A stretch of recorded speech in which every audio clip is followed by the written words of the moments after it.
ನೇತರಿಗೆ ತರಗತಿಗೆ ಸ್ವಾಗತ. ತರಗತಿ ಪ್ರಾರಂಭ ಮಾಡೋಕ್ಕಿಂತ ಮುಂಚಿತವಾಗಿ ನಮ್ಮ ಒಂದು ಯೂಟ್ಯೂಬ್ ಚಾನಲಿಗೆ ಸಬ್ಸ್ಕ್ರೈಬ್ ಆಗಿ ಜೊತೆಗೆ ಪ್ರತಿನಿತ್ಯ ತರಗತಿಗಳನ್ನು ವೀಕ್ಷಿಸಿ ಅನ್ನುತ್ತಾ ಇವತ್ತಿನ ತರಗತಿಯನ್ನು ಪ್ರಾರಂಭ ಮಾಡ್ತಾ ಹೋಗ್ತೀನಿ. ಇವತ್ತಿನ ತರಗತಿಯೊಳಗೆ ಮೌಲ್ಯ ಮತ್ತು ಆರೋಗ್ಯ ಶಿಕ್ಷಣದ ಬಗ್ಗೆ ಏನು ಮಾಡ್ತಾವಣ ಚರ್ಚೆಯನ್ನು ಮಾಡ್ತಾವೆ. ಮೊದಲನೇದಾಗಿ ಮೌಲ್ಯ ಶಿಕ್ಷಣದ ಮುಖ್ಯ ಉದ್ದೇಶವೇನು ಅಂತ ನೋಡ್ತಾವೆ. ಮೌಲ್ಯ ಶಿಕ್ಷಣದ ಮುಖ್ಯ ಉದ್ದೇಶ ಏನು ಅಂದ್ರೆ, ಮೌಲ್ಯ ಶಿಕ್ಷಣದ ಮುಖ್ಯ ಉದ್ದೇಶ ವ್ಯಕ್ತಿತ್ವದ ಸಮಗ್ರ ವಿಕಾಸನ ಮತ್ತು ನೈತಿಕತೆ. ಮೌಲ್ಯ ಶಿಕ್ಷಣದ ಮುಖ್ಯ ಉದ್ದೇಶ ವ್ಯಕ್ತಿತ್ವದ ಸಮಗ್ರ ವಿಕಾಸನ ಮತ್ತು ನೈತಿಕತೆ ಅಂತ ನೋಡ್ತಾವೆ. ಹಾಗಾದರೆ ಕೆಳಗಿನವುಗಳಲ್ಲಿ ಯಾವುದು ಧನಾತ್ಮಕ ಮಾನವ ಮೌಲ್ಯವಾಗಿದೆ? ಕೆಳಗಿನವುಗಳಲ್ಲಿ ಯಾವುದು ಧನಾತ್ಮಕ ಮಾನವ ಮೌಲ್ಯವಾಗಿದೆ? ಯಾವುದಪ್ಪ ಅಂದ್ರೆ ಪ್ರಾಮಾಣಿಕತೆ.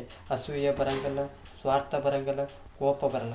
ಪ್ರಾಮಾಣಿಕತೆ ಅನ್ನೋದು ಧನಾತ್ಮಕ ಮಾನವ ಮೌಲ್ಯವಾಗಿರೋದು ಕಂಡು ಬರ್ತಾ ಹೋಗ್ತೈತಿ. ಪರಿಸರ ಮೌಲ್ಯ ಎಂದರೇನು? ಪರಿಸರ ಮೌಲ್ಯ ಎಂದರೇನು? ಪ್ರಕೃತಿ ಮತ್ತು ಪರಿಸರವನ್ನು ಗೌರವಿಸುವುದು ಮತ್ತು ಸಂರಕ್ಷಿಸುವುದು. ಪ್ರಕೃತಿ ಮತ್ತು ಪರಿಸರವನ್ನು ಗೌರವಿಸುವುದು ಮತ್ತು ಸಂರಕ್ಷಿಸುವುದು. ಸಹನೆ ಎಂದರೇನು? ಸಹನೆ ಎಂದರೇನು? ಸಹನೆ ಎಂದರೆ ಏನಪ್ಪ ಅಂದ್ರೆ, ಇತರರ ಅಭಿಪ್ರಾಯಗಳು ಮತ್ತು ನಂಬಿಕೆಗಳನ್ನು ಏನು ಮಾಡ್ತಾ ಹೋದು ಗೌರವಿಸುವುದು. ಸಹನೆ ಅಂದರೆ ಏನಪ್ಪ ಅಂದ್ರೆ, ಇತರರ ಅಭಿಪ್ರಾಯಗಳು ಮತ್ತು ನಂಬಿಕೆಗಳನ್ನು ಏನು ಮಾಡ್ತಾ ಹೋದು ಗೌರವಿಸ್ತಾ ಹೋಗುವುದು. ನಮ್ಮ ದೇಶದ ಸಂವಿಧಾನವು ಪ್ರತಿಪಾದಿಸುವ ಪ್ರಮುಖ ಮೌಲ್ಯ ಯಾವುದು? ನಮ್ಮ ದೇಶದ ಸಂವಿಧಾನವು ಪ್ರತಿಪಾದಿಸುವಂಥ ಪ್ರಮುಖ ಮೌಲ್ಯ ಯಾವುದಪ್ಪ ಅಂದ್ರೆ, ಸಾರ್ವಭೌಮತ್ವ, ಸಮಾಜವಾದ, ಜಾತ್ಯತೀತ, ಪ್ರಜಾಪ್ರಭುತ್ವ. ಇವು 4 ಮೌಲ್ಯಗಳು ಭಾರತದ ಸಂವಿಧಾನವು ಪ್ರತಿಪಾದಿಸುವಂಥ ಮೌಲ್ಯಗಳು. ಸಾರ್ವಭೌಮತ್ವ, ಸಮಾಜವಾದ, ಜಾತ್ಯತೀತ ಮತ್ತು ಪ್ರಜಾಪ್ರಭುತ್ವ. ಸಾಮಾಜಿಕ ಜವಾಬ್ದಾರಿ ಎಂದರೇನು? ಸಾಮಾಜಿಕ ಜವಾಬ್ದಾರಿ ಅಂದರೆ ಏನಪ್ಪ ಅಂದ್ರೆ, ಸಮಾಜ ಮತ್ತು ದೇಶದ ಏಳಿಗೆಗಳಿಗೆ ಕೊಡುಗೆ ಕೊಡುವುದು. ಅಂದರೆ ಸಮಾಜ ಮತ್ತು ದೇಶದ ಏಳಿಗೆಗೆ ಕೊಡುಗೆಯನ್ನು ಕೊಡ್ತಾ ಹೋಗುವುದು. ಪ್ರಾಮಾಣಿಕತೆಯು ನಮಗೆ ಹೇಗೆ ಸಹಾಯ ಮಾಡುತ್ತದೆ? ಪ್ರಾಮಾಣಿಕತೆಯು ನಮಗೆ ಹೇಗೆ ಸಹಾಯ ಮಾಡ್ತದಪ್ಪ ಅಂದ್ರೆ, ಜನರಲ್ಲಿ ನಂಬಿಕೆ ಮತ್ತು ಗೌರವವನ್ನು ಗಳಿಸಲು ಸಹಾಯ ಮಾಡ್ತಾ ಹೋಗ್ತೈತಿ. ಏನಾಕತಿ? ಜನರಲ್ಲಿ ನಂಬಿಕೆ ಮತ್ತು ಗೌರವವನ್ನು ಗಳಿಸಲು ಈ ಪ್ರಾಮಾಣಿಕತೆ ನಮಗೆ ಸಹಾಯವನ್ನು ಮಾಡ್ತಾ ಹೋಗ್ತೈತಿ. ಗುರು ಹಿರಿಯರಿಗೆ ಗೌರವ ನೀಡುವುದು ಯಾವ ಮೌಲ್ಯಕ್ಕೆ ಸೇರುತ್ತದೆ? ಅಂದ್ರೆ, ಗುರು ಹಿರಿಯರಿಗೆ ಗೌರವ ನೀಡುವುದು ಯಾವ ಮೌಲ್ಯಕ್ಕೆ ಸೇರುತ್ತೆ ಅಂತ ಕೇಳಕತ್ತ. ಇದು ಸಾಂಸ್ಕೃತಿಕ ಮತ್ತು ನೈತಿಕ ಮೌಲ್ಯಕ್ಕೆ. ಇದು ಸಾಂಸ್ಕೃತಿಕ ಮತ್ತು ನೈತಿಕ ಮೌಲ್ಯಕ್ಕೆ ಈ ಒಂದು ಗುರು ಹಿರಿಯರಿಗೆ ಗೌರವ ನೀಡುವುದು ಈ ಮೌಲ್ಯಕ್ಕೆ ಸೇರ್ತಾ ಹೋಗ್ತೈತಿ. ಸಹಾನುಭೂತಿ ಎಂದರೇನು? ಸಹಾನುಭೂತಿ ಎಂದರೇನು? ಸಹಾನುಭೂತಿ ಅಂದರೆ ಏನಪ್ಪ ಅಂದ್ರೆ, ಇತರರ ಭಾವನೆಗಳನ್ನು ಕಷ್ಟಗಳನ್ನು ಅರ್ಥ ಮಾಡಿಕೊಳ್ಳುವುದು. ಇತರರ ಭಾವನೆಗಳನ್ನು ಮತ್ತು ಕಷ್ಟಗಳನ್ನು ಏನು ಮಾಡೋದು ಅರ್ಥ ಮಾಡಿಕೊಳ್ಳುವುದು. ಯಾವ ವಯಸ್ಸಿನಲ್ಲಿ ಮೌಲ್ಯ ಶಿಕ್ಷಣವನ್ನು ನೀಡುವುದು ಅತ್ಯಂತ ಪರಿಣಾಮಕಾರಿ? ಯಾವ ವಯಸ್ಸಿನೊಳಗೆ ಮೌಲ್ಯ ಶಿಕ್ಷಣ ಕೊಟ್ಟಪ್ಪ ಅದರಿಂದ ಉಪಯೋಗ ಐತಿ? ಯಾವಾಗಪ್ಪ ಅಂದ್ರೆ ಬಾಲ್ಯದಲ್ಲಿ. ವೃದ್ಧಾಪ್ಯದಲ್ಲಿ ಕೊಟ್ಟು ಬರ್ತೈತೆ ಉಪಯೋಗ ಇಲ್ಲ. ಕೆಲಸದಿಂದ ನಿವೃತ್ತರಾದಂಥ ನಂತರ ಕೊಟ್ಟು ಬರ್ತೈತೆ ಉಪಯೋಗ ಇಲ್ಲ. ಯಾವಾಗಲೂ ಇದು ಸುತ್ತನೇ ಅಲ್ಲ. ಬಾಲ್ಯದಲ್ಲಿ ಕೊಟ್ಟಪ್ಪ ಅಂದ್ರೆ ಏನಾಕೈತೆ, ಅದರಿಂದ ಪರಿಣಾಮಕಾರಿ ಅಂತ ರಿಸಲ್ಟ್ ಬರ್ತಾ ಹೋಗ್ತೈತಿ. ಕೆಳಗಿನವುಗಳಲ್ಲಿ ಯಾವುದು ಶಾಂತಿ ಮೌಲ್ಯಕ್ಕೆ ವಿರುದ್ಧವಾಗಿದೆ? ಕೆಳಗಿನವುಗಳಲ್ಲಿ ಯಾವುದು ಶಾಂತಿ ಮೌಲ್ಯಕ್ಕೆ ವಿರುದ್ಧವಾಗಿದೆ ಅಂತ ನೋಡ್ತಾರೆ. ಯಾವುದಪ್ಪ ಅಂದ್ರೆ, ಹಿಂಸೆ ದ್ವೇಷ ಅನ್ನೋದು ಶಾಂತಿ ಮೌಲ್ಯಕ್ಕೆ ಏನಕತಿ ವಿರುದ್ಧವಾಗಿರೋದು ಕಂಡು ಬರ್ತಾ ಹೋಗ್ತೈತಿ. ದೇಶಭಕ್ತಿ ಎಂದರೇನು?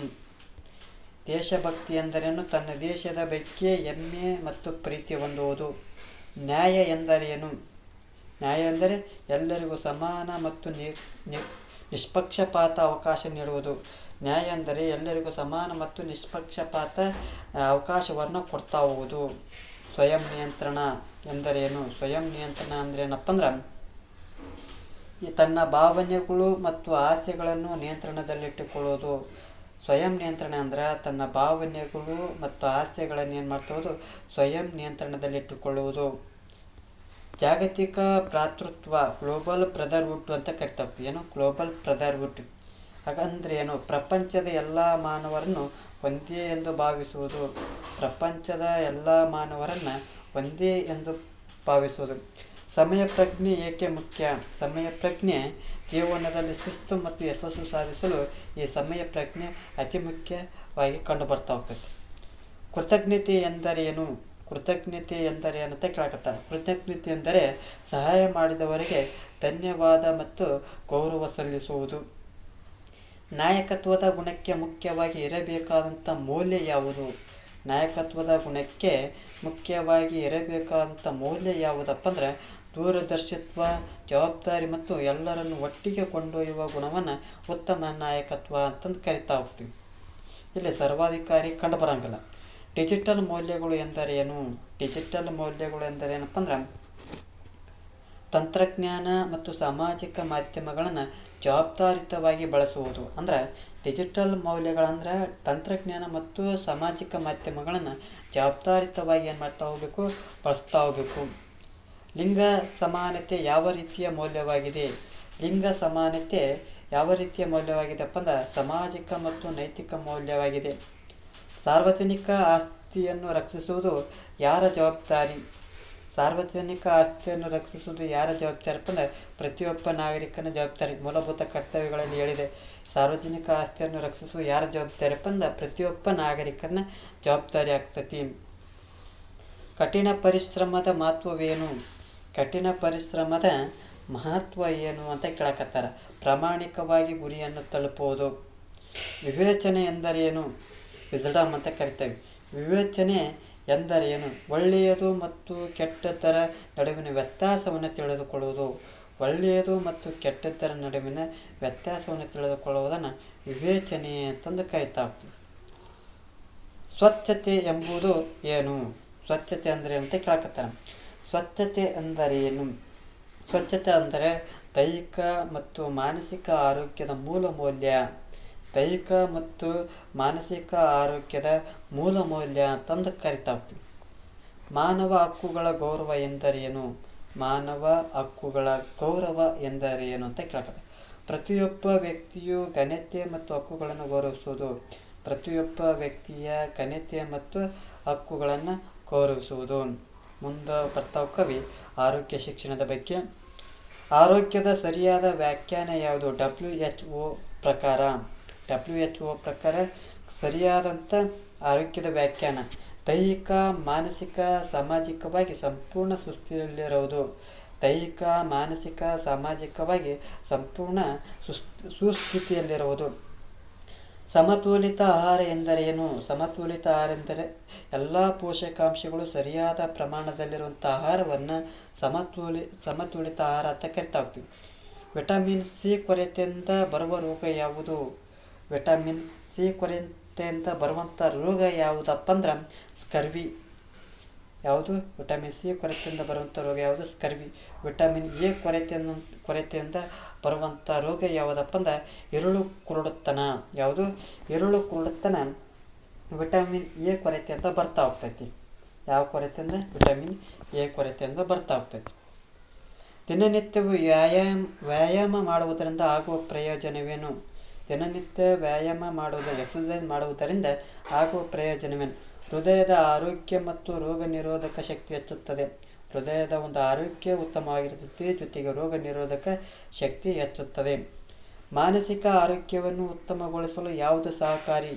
ಮಾನಸಿಕ ಆರೋಗ್ಯವನ್ನು ಉತ್ತಮಗೊಳಿಸಲು ಯಾವುದು ಸಹಕಾರಿ ಅಂದರೆ ಧ್ಯಾನ, ಯೋಗ, ಧನಾತ್ಮಕ ಚಿಂತನೆ. ನೀರಿನಿಂದ ಹರಡುವ ರೋಗ ಯಾವುದು? ನೀರಿನಿಂದ ಹರಡುವಂಥ ರೋಗ ಯಾವುದಪ್ಪ ಅಂದ್ರೆ ಕಾಲಾರ ರೋಗವು ಯಾವುದರ ಮೂಲಕ ಹರಡ್ತದಪ್ಪ ಅಂದ್ರೆ ನೊಣಗಳ ಮೂಲಕ ಈ ಒಂದು ರೋಗವು ಹರಡ್ತಾ ಹೋಗ್ತೈತಿ. ಮಲೇರಿಯಾ ರೋಗವು ಡೆಂಗು ಎಂಬ ಸೊಳ್ಳೆಯಿಂದ ಏನಾಗ್ತೈತಿ ಈ ಒಂದು ರೋಗ ಮಲೇರಿಯಾ ರೋಗವು ಹೆಣ್ಣು ಅನಾಫಿಲಿಸ್ ಸೊಳ್ಳೆಯಿಂದ ಬರ್ತಾ ಹೋಗ್ತೈತಿ. ಡೆಂಗು ಇದು ಇಡಿಪಸ್ ಸೊಳ್ಳೆಯಿಂದ ಈ ಒಂದು ರೋಗ ಬರ್ತಾ ಹೋಗ್ತೈತಿ. ವಿಟಮಿನ್ ಎ ಕೊರತೆಯಿಂದ ಯಾವ ಸಮಸ್ಯೆ ಉಂಟಾಗ್ತದಪ್ಪ ಅಂದ್ರೆ ಇರುಳು ಕುರುಡುತನ. ವಿಟಮಿನ್ ಎ ಕೊರತೆಯಿಂದ ಇರುಳು ಕುರುಡುತನ ಆಗ್ತೈತಿ. ರಕ್ತಹೀನತೆಯನ್ನು ಅನಿಮಿಯಾ ಅಂತ ಕರಿತಾ ಹೋಗ್ತೀವಿ. ಇದು ಕಬ್ಬಿಣಾಂಶ ಕಡಿಮೆ ಆದಪ್ಪ ಅಂದ್ರೆ ರಕ್ತಹೀನತೆ ಬರ್ತಾ ಹೋಗ್ತೈತಿ. ಮೂಳೆಗಳ ದೌರ್ಬಲ್ಯ ಯಾವಾಗ ಆಕತ್ತಪ್ಪ ಅಂದ್ರೆ ಕ್ಯಾಲ್ಸಿಯಂ ಕಂಟೆಂಟ್ ಕಡಿಮೆ ಆತಪ್ಪ ಅಂದ್ರೆ ಮೂಳೆಗಳ ಒಂದು ದೌರ್ಬಲ್ಯ ಬರ್ತಾ ಹೋಗ್ತೈತಿ. ರಕ್ತಹೀನತೆ ತಡೆಯಲು ಯಾವ ಪೋಷಕಾಂಶ ಅಗತ್ಯ? ರಕ್ತಹೀನತೆ ತಡೆಯಲು ಈಗ ಹೇಳಿದೆ ಯಾವುದು ಕಬ್ಬಿಣಾಂಶ ಐರನ್ ಕಂಟೆಂಟ್ ಇರ್ತಾಗಬೇಕು. ಸೊಳ್ಳೆ ಕಡಿತದಿಂದ ಹರಡುವ ರೋಗ ಯಾವುದಪ್ಪ ಅಂದರೆ ಡೆಂಗು ಮತ್ತು ಮಲೇರಿಯಾ. ಯಾವುದು? ಡೆಂಗು ಮತ್ತು ಮಲೇರಿಯಾ ರೋಗವು ಹೆಣ್ಣು ಅನಾಫಿಲಿಸ್ ಸೊಳ್ಳೆಯಿಂದ ಬರ್ತಾ ಹೋಗ್ತೈತಿ. ಡೆಂಗು ಒಂದು ರೋಗವು ಇಡಿಪಸ್ ಸೊಳ್ಳೆಯಿಂದ ಬರ್ತಾ ಹೋಗ್ತೈತಿ. ಇದು ಕೋವಿಡ್-19 ಕೊರೋನಾ ವೈರಸ್, ಇದು ಚೀನಾದಿಂದ ಬರ್ತಾ ಹೋಗ್ತೈತಿ. ವೈಯಕ್ತಿಕ ಸ್ವಚ್ಛತೆ ಎಂದರೇನು? ವೈಯಕ್ತಿಕ ಸ್ವಚ್ಛತೆ ಎಂದರೇನು ಅಂತಂದರೆ ದಿನಾಲು ಸ್ನಾನ ಮಾಡುವುದು, ಹಲ್ಲುಜ್ಜುವುದು, ಶುದ್ಧ ಬಟ್ಟೆ ಧರಿಸುವುದು. ಹೃದಯದ ಆರೋಗ್ಯಕ್ಕೆ ಯಾವುದು ಹಾನಿಕಾರಕ? ಹೃದಯದ ಒಂದು ಆರೋಗ್ಯಕ್ಕೆ ಯಾವುದು ಹಾನಿಕಾರಕಪ್ಪ ಅಂದರೆ ಧೂಮಪಾನ ಮತ್ತು ಅತಿಯಾದ ಎಣ್ಣೆಯುಕ್ತ ಆಹಾರವು ಹೃದಯದ ಒಂದು ಆರೋಗ್ಯಕ್ಕೆ ಹಾನಿಕಾರಕ ಅಂತ ನೋಡ್ತಾ ಹೋಗ್ತೀವಿ. ಸೂರ್ಯನ ಬೆಳಕಿನಿಂದ ನಮಗೆ ಸಿಗುವ ವಿಟಮಿನ್ ಯಾವುದು? ವಿಟಮಿನ್ ಡಿ ಸೂರ್ಯನ ಒಂದು ಬೆಳಕಿನಿಂದ ಸಿಗ್ತಾ ಹೋಗ್ತೈತಿ. ಮೂಳೆ ಮತ್ತು ಹಲ್ಲುಗಳ ಬಲವರ್ತನೆಗೆ ಯಾವ ಒಂದು ಖನಿಜಾಂಶ ಬೇಕಪ್ಪ ಅಂದರೆ ಕ್ಯಾಲ್ಸಿಯಂ ಮತ್ತು ರಂಜಕ ಬೇಕಾಗತ್ತೆ. ಮೂಳೆ ಮತ್ತು ಹಲ್ಲುಗಳ ಬಲವರ್ತನೆಗೆ ಕ್ಯಾಲ್ಸಿಯಂ ಮತ್ತು ರಂಜಕ ಬೇಕಾಗ್ತೈತಿ. ಸ್ಥೂಲಕಾಯತೆ ಒಬಿಸಿಟಿಗೆ ಮುಖ್ಯ ಕಾರಣವೇನು? ಒಬಿಸಿಟಿ ದೈಹಿಕ ಶ್ರಮವಿಲ್ಲದಿರುವುದು ಮತ್ತು ಜಂಕ್ ಫುಡ್ ಬಳಕೆಯಿಂದ ಒಬಿಸಿಟಿ ಬರ್ತಾ ಹೋಗ್ತೈತಿ. ಒಬ್ಬ ಆರೋಗ್ಯವಂತ ವಯಸ್ಕನಿಗೆ ದಿನಕ್ಕೆ ಎಷ್ಟು ಗಂಟೆಗಳ ನಿದ್ರೆ ಅಗತ್ಯ? ಒಬ್ಬ ಆರೋಗ್ಯವಂತ ವಯಸ್ಕನಿಗೆ ದಿನಕ್ಕೆ ಎಷ್ಟು ಗಂಟೆಗಳ ನಿದ್ರೆ ಅವಶ್ಯಕತೆಯಪ್ಪ ಅಂದರೆ 7 ರಿಂದ 8 ಗಂಟೆಗಳ ಒಂದು ನಿದ್ರೆ ಅವಶ್ಯಕವಾಗಿ ಬೇಕಾಗ್ತೈತಿ. ಯಾವ ರೋಗವನ್ನು ಸದ್ದಿಲ್ಲದೆ ಕೊಲೆಗಾರ ಎಂದು ಕರೆಯಲಾಗುತ್ತದೆ? ಯಾವ ರೋಗವನ್ನು ಸದ್ದಿಲ್ಲದೆ ಕೊಲೆಗಾರ ಅಂತ ಕರಿತಪ್ಪ ಅಂದ್ರೆ ಅಧಿಕ ರಕ್ತದೊಡ, ಹೈ ಬ್ಲಡ್ ಪ್ರೆಷರ್.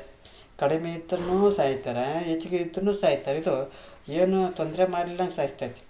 ಸಾಮಾನ್ಯ ಜ್ವರ ಗೊತ್ತಾಕೈತಿ, ಕೆಮ್ಮು ಬಂದರೂ ಗೊತ್ತಾಕೈತಿ, ತಲೆನೋವು ಬಂದರೂ ಅಧಿಕ ರಕ್ತದೊತ್ತಡ ಗೊತ್ತಾಗಿಲ್ಲ. ಅಂದ್ರೆ ಕೆಲವು ಸಂದರ್ಭದಲ್ಲಿ ಬರ್ತಾತಿ ಏನಪ್ಪ ಸಿಟ್ಟಿನ ಮನುಷ್ಯರು ಇರ್ತಾರಲ್ಲ ಅವರಿಗೆ ಅಧಿಕ ರಕ್ತದ ಒತ್ತಡ ಇರ್ತೈತಿ.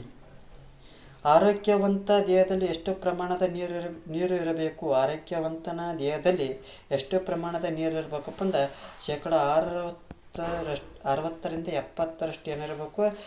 ನೀರು ಇರಬೇಕು. ಸಾಂಕ್ರಾಮಿಕ ರೋಗ ಎಂದರೇನು? ಸಾಂಕ್ರಾಮಿಕ ರೋಗ ಎಂದರೆ ಒಬ್ಬ ವ್ಯಕ್ತಿಯಿಂದ ಮತ್ತೊಬ್ಬರಿಗೆ ಸುಲಭವಾಗಿ ಹರಡುವಂಥ ರೋಗವನ್ನು ಸಾಂಕ್ರಾಮಿಕ ರೋಗ ಅಂತಂದು ಕರಿತಾ ಹೋಗ್ತೀವಿ. ಪ್ರಥಮ ಚಿಕಿತ್ಸೆಯ ಮುಖ್ಯ ಉದ್ದೇಶವೇನು? ಪ್ರಥಮ ಚಿಕಿತ್ಸೆಯ ಮುಖ್ಯ ಉದ್ದೇಶ ವೈದ್ಯರು ಬರುವ ಮುನ್ನ ಜೀವ ಉಳಿಸಲು ತುರ್ತು ನೆರವು ನೀಡುವುದು. ವೈದ್ಯರು ಬರುವ ಮುನ್ನ ಜೀವ ಉಳಿಸಲು ತುರ್ತು ನೆರವು ನೀಡುವುದು. ಯಾವ ದಿನವನ್ನು ವಿಶ್ವ ಆರೋಗ್ಯ ದಿನ ಎಂದು ಆಚರಿಸಲಾಗುತ್ತದೆ? ಯಾವ ದಿನವನ್ನು ವಿಶ್ವ ಆರೋಗ್ಯ ದಿನ ಅಂತಂದು ಆಚರಣೆ ಮಾಡ್ತವಪ್ಪ ಅಂದ್ರೆ ಏಪ್ರಿಲ್ 7ರಂದು ಏನು ಮಾಡ್ತಾ ಹೋಗ್ತೀವಿ? ವಿಶ್ವ ಆರೋಗ್ಯ ದಿನ ಅಂತಂದು ಆಚರಣೆ ಮಾಡ್ತೀವಿ. ಯಾವ ದಿನವನ್ನು ವಿಶ್ವ ಆರೋಗ್ಯ ದಿನ ಅಂತಂದು ಆಚರಣೆ ಮಾಡ್ತಾವಪ್ಪ ಅಂದ್ರೆ ಏಪ್ರಿಲ್ 7ರಂದು ಆಚರಣೆ ಮಾಡ್ತಾ ಹೋಗ್ತೀವಿ. ಜೂನ್ 5ನೇ ತಾರೀಕು ಏನು ಮಾಡ್ತಾ ಹೋಗ್ತೀವಿ?